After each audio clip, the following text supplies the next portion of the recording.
नमस्कार दोस्तों, स्वागत है आपका यूट्यूब चैनल एबी टेक में। दोस्तों आज है 17 जुलाई 2020 और जान लेते हैं आज की महत्वपूर्ण खबरें जो आज के प्रमुख समाचार पत्रों पर छाई हुई हैं और आप लोगों के लिए बहुत ही इंपॉर्टेंट हैं। चलिए शुरुआत करते हैं आज के वीडियो की कोरोना अपडेट से। दोस्तों भारत में अब तक कुल मिलाकर के 10 लाख संक्रमितों का आंकड़ा पार हो चुका है। ये एक बड़ी चिंता की बात है। अगर देखें पूरे वर्ल्ड में तो अमेरिका ब्राज़ील के बाद संक्रमण का यह आंकड़ा छूने वाला भारत तीसरा देश बन चुका है। ठीक है, अगर देखा जाए यहाँ पर तो पिछले 20 दिन के अंतर्गत 5 लाख से ज़्यादा नए मामले सामने आए। वहीं पर एक रात भर ये भी खबर है कि 63.25% रिकवरी रेट हो गया। जितना अच्छा रिकवरी रेट होगा उतना अच्छी बात है।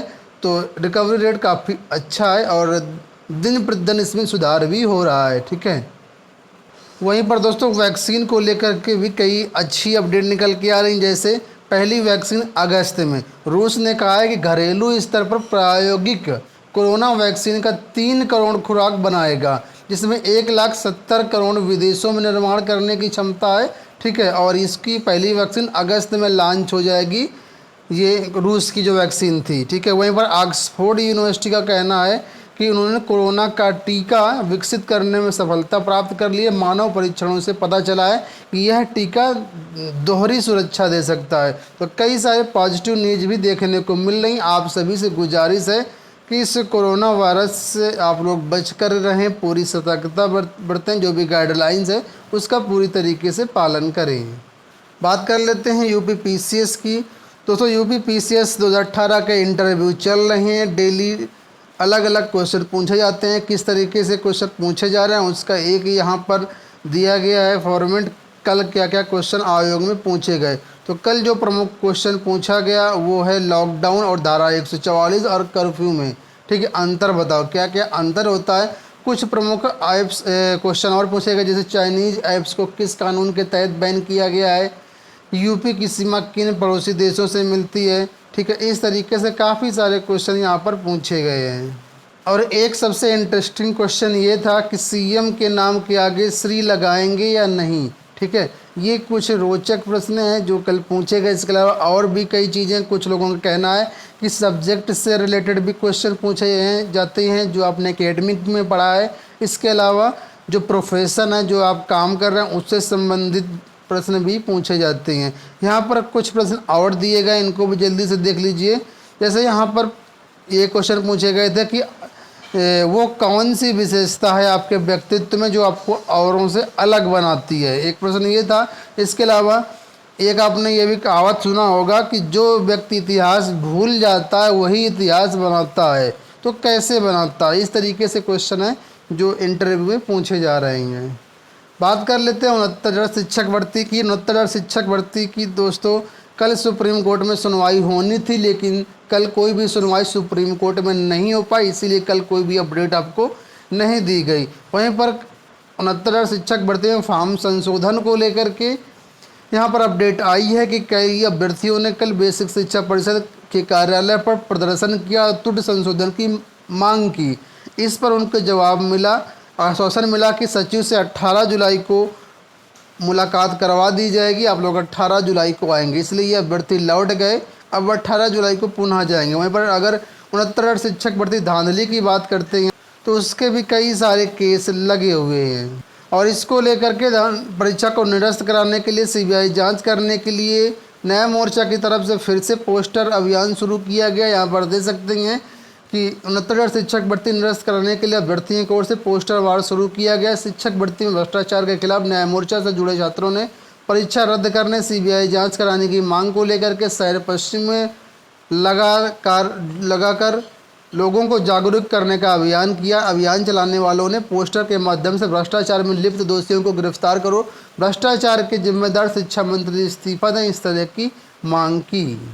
बात कर लेते हैं उत्तर प्रदेश लोक सेवा आयोग की। तो दोस्तों उत्तर प्रदेश लोक सेवा आयोग में यहाँ पर एक परीक्षा का कार्यक्रम जारी हुआ है। कौन सी परीक्षा है आप लोग जानते होंगे इसको अच्छी तरीके से, सहायक अभियोजन अधिकारी मुख्य परीक्षा 2018।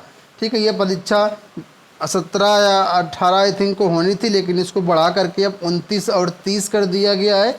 तो उसका कार्यक्रम यहाँ पर जारी किया गया है कि कितने पेपर होंगे, किस तरीके से परीक्षा करवाई जाएगी। ठीक है, तो इसको आप लोग यहाँ पर देख सकते हैं।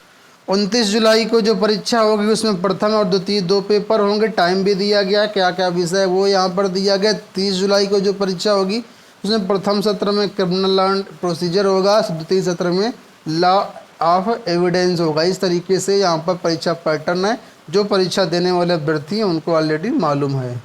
अगर टीजीटी पीजीटी 2016 और 2020 की बात करते हैं तो कल अभ्यर्थियों ने चयन बोर्ड का घेराव किया और वहाँ पर कई सारी बातें निकल के आई। जो प्रमुख बात निकल के आई वो तो यही है कि चयन बोर्ड के सदस्यों ने कहा है कि आगामी हफ्ते में यानी अगले हफ्ते में चयन बोर्ड सदस्यों की एक बार फिर से बैठक होगी। बैठक में जो ज्ञापन दिया गया था उसके सभी बिंदुओं पर विचार होगा, जैसे लंबित साक्षात्कार कब से शुरू होने हैं, चयनित अभ्यर्थियों को कुछ विषय कॉलेज आवंटन नहीं हुआ है, टीजीटी जीव विज्ञान की परीक्षा के बारे में, नई भर्ती के बारे में, सारी चीज़ों पर अगले हफ्ते बैठक पर निर्णय लिया जाएगा।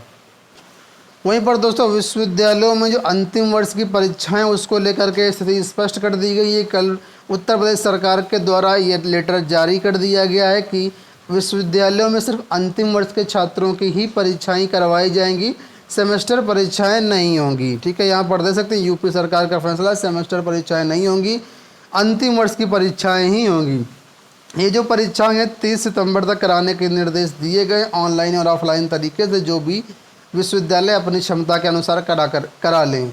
और इनका जो रिजल्ट है स्नातक का अंतिम रिजल्ट 15 अक्टूबर तक जारी करने के लिए कहा गया है और परास्नातक का 31 अक्टूबर तक रिजल्ट जारी करने के लिए कहा गया। इस आधार पर अब जो भी यूनिवर्सिटी अपने अपने अनुसार परीक्षाएं करवाएंगी। बात कर लेते हैं अगर राज्य विश्वविद्यालय की यानी प्रोफेसर राजेंद्र सिंह यूनिवर्सिटी राज्य विश्वविद्यालय इलाहाबाद की, तो दोस्तों यहाँ पर अंतिम वर्ष के 2 लाख छात्र छात्राएं परीक्षा देंगी। प्रथम वर्ष के छात्र और द्वितीय वर्ष के छात्रों को प्रमोट कर दिया जाएगा ग्रेजुएशन में, और जो पीजी कर रहे हैं उनके फर्स्ट ईयर के छात्रों को प्रमोट कर दिया जाएगा। फाइनल ईयर वालों का एग्ज़ाम यहाँ पर होगा। वहीं पर नए सत्र के लिए किस तरीके से एडमिशन की गाइडलाइंस है उसके लिए अभी यूजीसी के निर्देशों का इंतजार किया जा रहा है। इलाहाबाद विश्वविद्यालय में आप लोग जानते हैं कि इस समय एडमिशन की प्रक्रिया चल रही, ऑनलाइन आवेदन लिए जा रहे हैं। 15 जुलाई लास्ट डेट थी एडमिशन की, उसको बढ़ा करके 31 जुलाई कर दिया गया है। 31 जुलाई तक इसमें आप लोग आवेदन फॉर्म भर सकते हैं। डिस्क्रिप्शन में लिंक दिया गया है, governmentjobcenter.com पर इसके फॉर्म अवेलेबल। अगर एडमिशन कराना चाहते हैं तो आप लोग करवा सकते हैं। एक और बड़ी अपडेट दोस्तों ये है कि जो बड़ी बड़ी हस्तियाँ उनके ट्विटर अकाउंट हैक हो गए हैं। जैसे यहाँ पर देख सकते हैं ओबामा और बिल गेट्स के ट्विटर अकाउंट हैक, कर्मचारियों की मिली भगत से दिया हैकिंग को अंजाम। ठीक है, ये कहा गया है ट्विटर की तरफ से। वहीं पर इनका कहना है कि ये सब हैकरों ने किया है। यहाँ पर लिखा है कि अमेरिका के पूर्व राष्ट्रपति बराक ओबामा, माइक्रोसॉफ्ट के संस्थापक बिल गेट्स और जो बिडेन जैसे समेत दर्जनों वीआईपी के ट्विटर अकाउंट हैक कर लिए गए हैं। बिटकॉइन को बढ़ावा देने के लिए इन दिग्गजों ने सोशल अकाउंट का इस्तेमाल किया था, जबकि social micro blogging site Twitter का कहना है कि उनके ही कुछ कर्मचारियों की मिली भगत से हैकिंग को अंजाम दिया गया है और 367 यूजर से अब तक 90 लाख की चपत हो चुकी है। ठीक है, सीईओ डार्सी हैं जो ट्विटर के, उन्होंने इन सबसे माफ़ी मांगी है। बात कर लेते हैं यूपी बोर्ड की। दोस्तों यूपी बोर्ड में इम्प्रूवमेंट और कंपार्टमेंट परीक्षा का अभी छात्र इंतजार कर रहे हैं। आप लोग जानते हैं 27 जून को यूपी बोर्ड का रिजल्ट जारी हुआ था, लेकिन अभी तक कंपार्टमेंट और इम्प्रूवमेंट परीक्षा के फॉर्म नहीं आए हैं। कोरोना को देखते हुए इसमें देरी हो रही है। ठीक है, काफ़ी ऐसे छात्र हैं जो इसका इंतज़ार कर रहे हैं कि लगभग अगर हाई स्कूल की बात कर लेते हैं तो एक विषय में 3,27,663 अभ्यर्थी फेल हैं। ये लोग इंतजार कर रहे हैं। 2 विषय में फेलों की संख्या 771 है। वहीं पर 12वीं में लगभग 35,000 छात्र हैं जिनको कंपार्टमेंट परीक्षा देना है। तो ये सभी छात्र इंतजार कर रहे हैं इस फॉर्म का। जैसा कोई अपडेट निकल के आएगा आपको आने वाले वीडियोस में सूचित किया जाएगा। यूपी बोर्ड पाठ्यक्रम की बात कर लेते हैं तो यूपी बोर्ड का पाठ्यक्रम 2020-21 सत्र के लिए 30% कम कर दिया गया है।